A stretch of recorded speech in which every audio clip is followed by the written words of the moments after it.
Over 2,000 years ago, ancient Chinese scholars observed the changing patterns in our natural world, the climate, the turning of the seasons, and astronomy.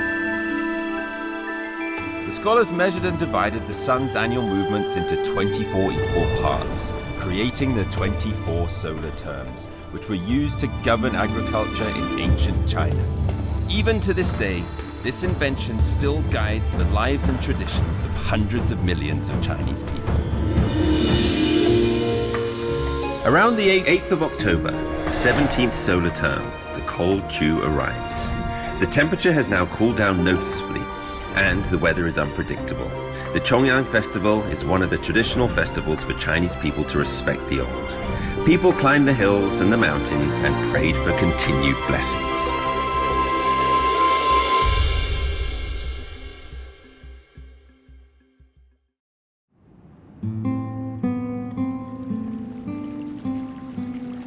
The lotuses of the summer have all withered. 15 days after the last solar term, the calendar has moved on to the 17th solar term, named Hanlu.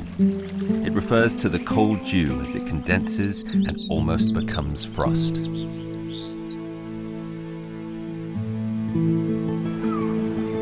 However, the colder the weather, the easier it is to build up an appetite.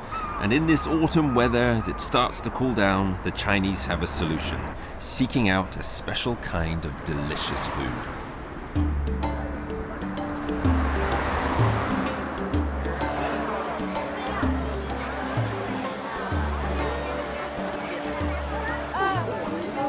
Shanghai's Chenghuang Temple is packed with people.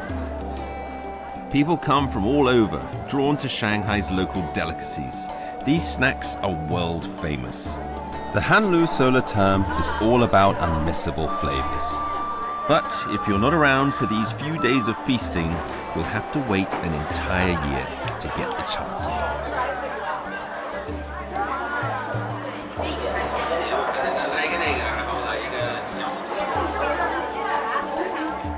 There are simply too many people. The store was full a long time ago. Like everyone else who got out of bed at a more reasonable hour, I can only stand outside to taste this legendary dumpling.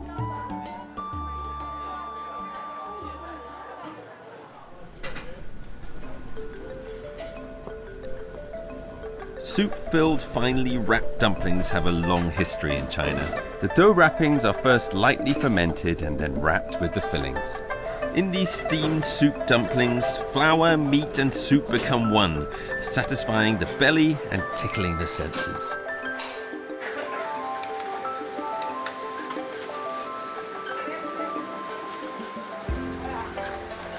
Crab soup dumplings are the highest form of the art. The crab roe and meat are selected from the most expensive crabs in the market, mixed with pork, fish, and shrimp, and wrapped in a thin and strong flour wrappings. When steamed, they become crab soup dumplings, with a rich soup and the delicate yet complex flavor of crab meat.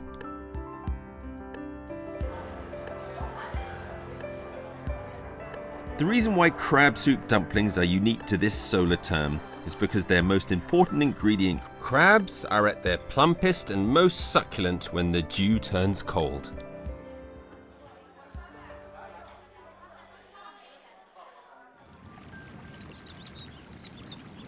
Less than an hour's drive from Shanghai is the renowned freshwater Yangcheng Lake. For Chinese food lovers, this place is holy.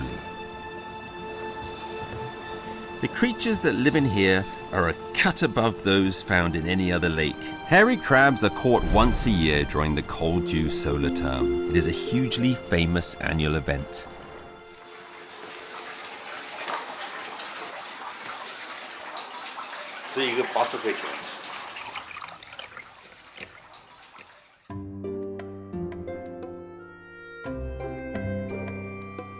Crab tasting is such a seasonal pastime that every year, when the cold dew solar term comes around, masses of people show up at the Bacheng town on the shores of the Yangcheng Lake to taste the great first catch of the year.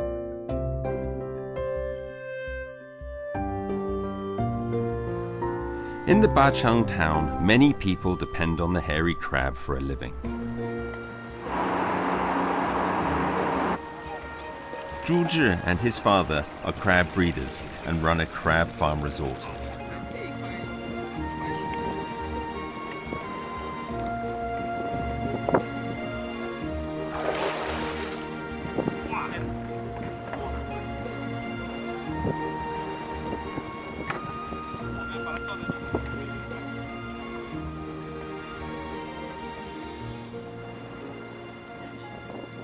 I think 沉的，进来。怎么打开呢？它下边有后面解开啊，后面有个绳子。这个绳子，这是公的。对，当心这不行。怎么拿呢？你就拿着它背这样子。对，这个就行。对。啊，这是公的还是母的？公的公蟹，这是只要公的是尖的，母的是圆的。公的毛就很多嘛，你看。啊。对。母的毛就很少嘛，咬下来会放一点点啊。母蟹呢，它是咬住不放，就是特别疼。公蟹呢，咬的呢松一下就没多大问题了。Be nice, young lady. 啊 ，OK， 母的，它的肚子是确实不一样的，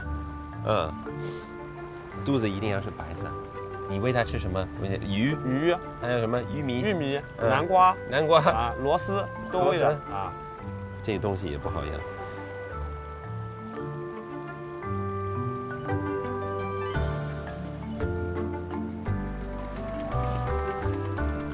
The boss, Mr. Zhu, told me that the Yangcheng Lake is mostly less than 2 meters deep, which means that direct sunlight reaches all the way to the bottom. The lake is full of rushes and reeds, among which hide many forms of aquatic life, providing food for the hairy crabs. Add this to their carefully prepared crab feed, and you'll see how this is just the place for crabs to grow nice and plump.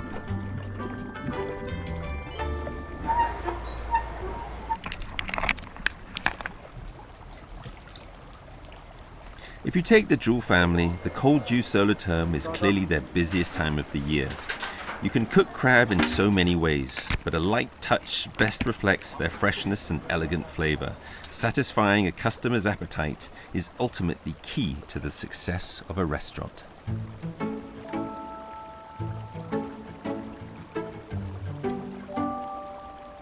Crab is a much-loved dish in China.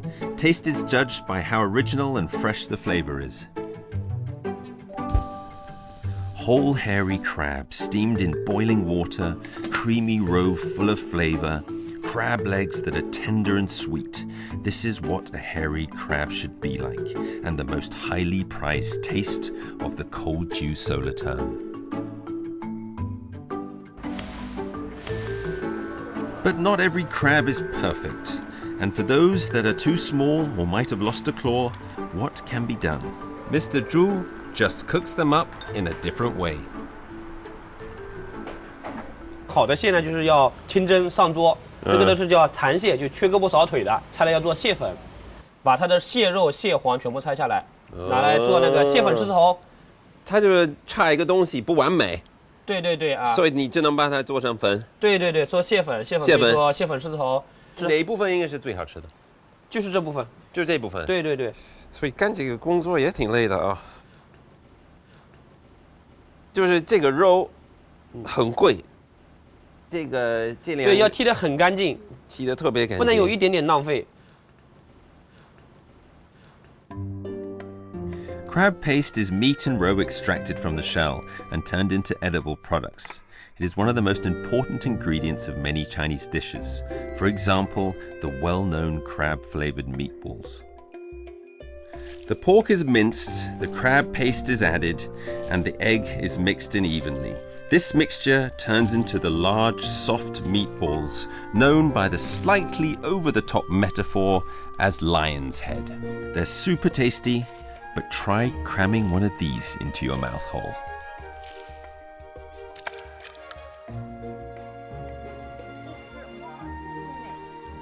Actually, I'm not a major fan of crab. It's hard to eat, and you get the thinnest amount of meat from it. But the Chinese have had a ridiculously long history of indulging on crab, and they've invented ways to make the process clean, tidy, and skillful. 你估计这个有点像一个牙医一样的。牙医啊，是吧？对，好多工具。那我们开始吧。就是剪刀，剪刀拿起来，对，把脚剪下来。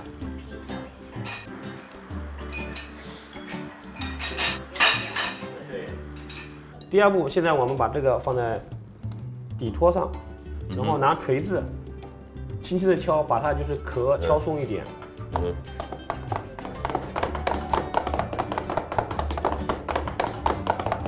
这个叫蟹服，然后从这里塞进去。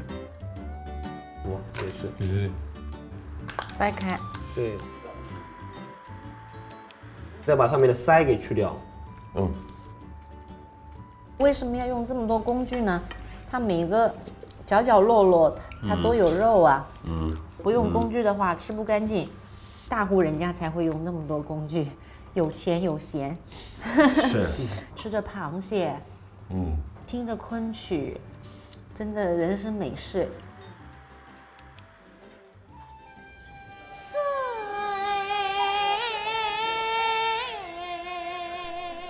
Listening to the Kunchu songs while eating crab is one of the most refined customs of the Kolju solar term, passed on to us by the ancient Chinese.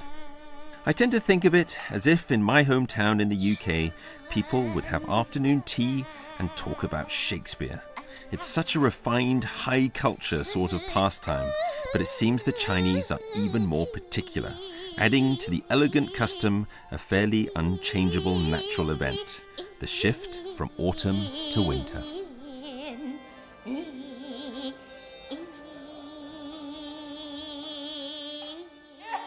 2、3、4个，5、6、7、8。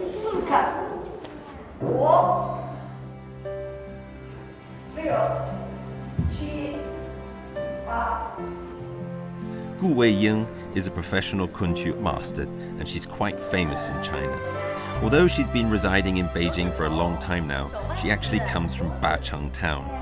And for the Kolju solar term, every year she comes back to her hometown to perform. 其实我小时候也有这样的一个想法，看到舞台上那美的那种感觉啊，还有他们的那个服装啊，我就好向往。我就遐想说哪一天我也站在这个舞台上，然后呢，我也穿着这些美丽的衣服，哎呦，我也在表演着，就是像做梦一样，就好喜欢那样的一种感觉。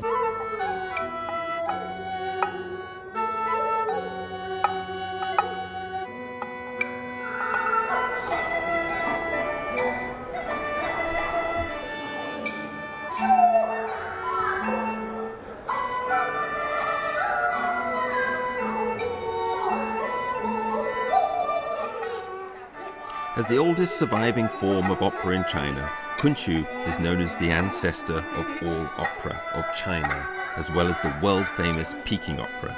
They all came from Kunchu.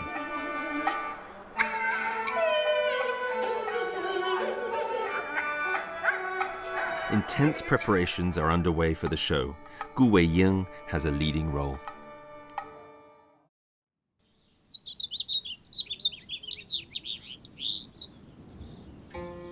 The venue of this year's performance is Yushan Shengjing in the Bachang town. Legend has it that this was one of Bachang town's most coveted private gardens. 本来这儿可能是一片田吧，是，但是在元代的时候，一个儒商叫顾阿英，当时来说是非常有钱的一个商人，但是呢，他非常有文化，热爱诗词，他自己也写诗词，让他呢在这儿建造了一个很大的一片的景，集全国各地的，就是文化人在这儿雅集。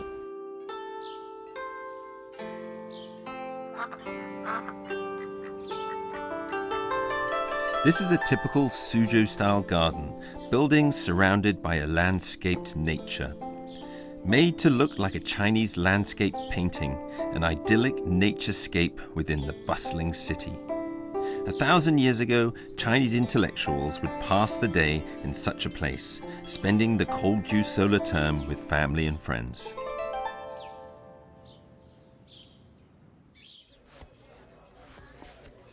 The singing will begin very soon. Pre-show preparations are very complicated. It takes nearly 2 hours to get ready, but finally Gu Weiying is about to come on stage.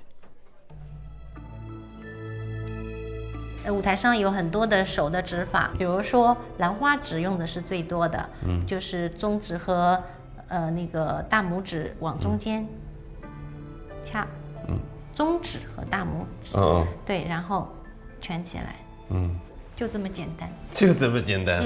来，1、2、3、4、5、6、7、8。那么身上呢，不能直不老挺的哈，微屈膝盖，然后腰稍微拧过来一点点，身体是立体的，角角落落里面都有很多的这个叫玄机。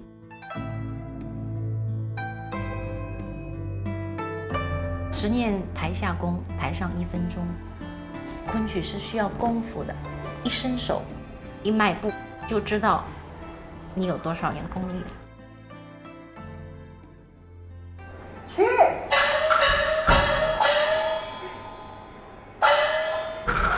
Miss Gu will play Ming Dynasty's dramatist Tang Xianzu's Pony Pavilion. It's supposed to be a very beautiful love story, and it reminds me once again of Shakespeare's tragedies.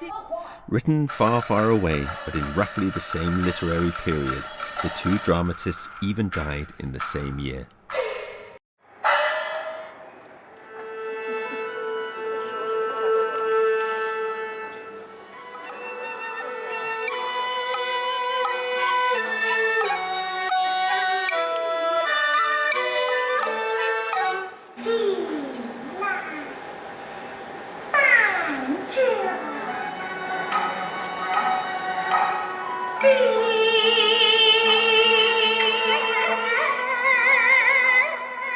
I have to say, Kunchu is even harder to understand than Shakespeare's plays.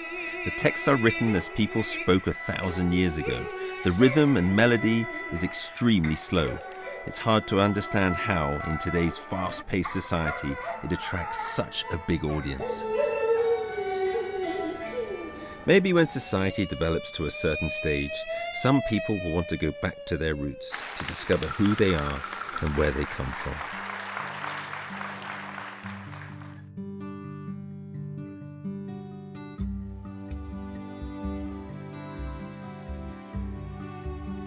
Cold dew may not be the most beautiful solar term in terms of nature, but it may well be one that is tied most closely to an overload of sensory experiences. And I was surprised to discover connections between China and the United Kingdom in terms of traditional culture. Whether derived by accident or coincidence, I think traditional culture is a common good, transcending the boundaries between nations and eras, able to outlive us all.